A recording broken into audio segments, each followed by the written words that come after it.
മലയാളികൾക്ക് ഓണത്തിന് സദ്യ കഴിക്കണമെങ്കിൽ തൂശനില തന്നെ വേണം. ഇപ്പോൾ ഇലയുടെ വില വർദ്ധിച്ചിരിക്കുന്നു എന്നുള്ളതാണ് തിരുവനന്തപുരത്തെ ചാലക്കമ്പോളത്തിൽ നിൽക്കുമ്പോൾ നമുക്ക് മനസ്സിലാക്കാൻ കഴിയുന്ന വിവരം. വ്യാപാരികളോട് തന്നെ ഇതുമായി ബന്ധപ്പെട്ട് ചോദിക്കാം.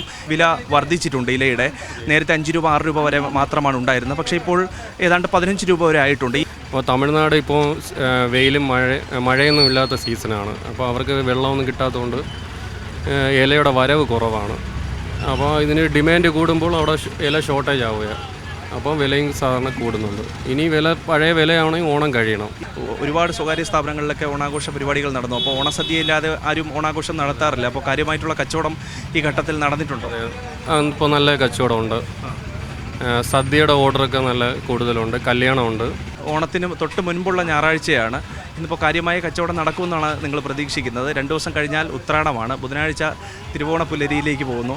ഉത്രാടത്തിനും തിരുവോണത്തിനും അവിട്ടത്തിനും ചതയത്തിനുമൊക്കെ സദ്യ ഉണ്ണുന്ന സ്വഭാവമാണ് മലയാളികൾക്കുള്ളത്. അപ്പോൾ ഈ 4 ദിവസവും എന്തായാലും ഇല വേണ്ടി വരുമെന്നുള്ള കാര്യത്തിൽ തർക്കമില്ല. അപ്പോൾ കാര്യമായിട്ടുള്ള വിപണി പ്രതീക്ഷിക്കുകയാണല്ലേ? നല്ല കച്ചവടം പ്രതീക്ഷിക്കുകയാണ്. ആൾക്കാർ വാങ്ങാൻ വരുന്നുള്ള പ്രതീക്ഷയുണ്ട്. നിങ്ങളിപ്പോൾ രാവിലെ എത്ര മണിക്കാണ് സ്റ്റാർട്ട് ചെയ്യുന്നത്? രാവിലെ 3 മണിക്കാണ് ഇപ്പോൾ സ്റ്റാർട്ട് ചെയ്യുന്നത്. കല്യാണ ഓർഡറും ഹോട്ടൽ ഓർഡറൊക്കെ ഉണ്ട്. അത് കൊടുത്തു കഴിഞ്ഞ് ക്ലോസ് ചെയ്യും. തൊഴിലാളികളും ഉണ്ട്, അച്ഛനുണ്ടല്ലേ സഹായിക്കാൻ? പച്ചക്കറിക്കൊക്കെ നല്ല തീവിലയാണ്. തിരക്കുണ്ട്. പച്ചക്കറിക്കൊക്കെ നല്ല വിലയുണ്ട്.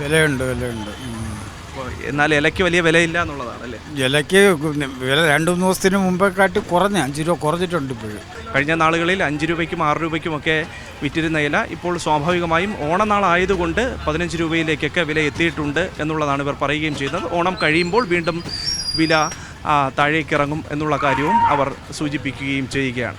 ചാലക്കമ്പോളത്തിൽ നിന്ന് പത്മകുമാറിനൊപ്പം അഭിജിത്ത് ജയൻ, സി മലയാളം ന്യൂസ്. ഏറ്റവും പുതിയ വാർത്തകളും വിശേഷങ്ങളും വിരൽ തുമ്പിലറിയാൻ സി മലയാളം ന്യൂസ് എല്ലാ ഡിജിറ്റൽ പ്ലാറ്റ്ഫോമുകളിലും ലഭ്യം.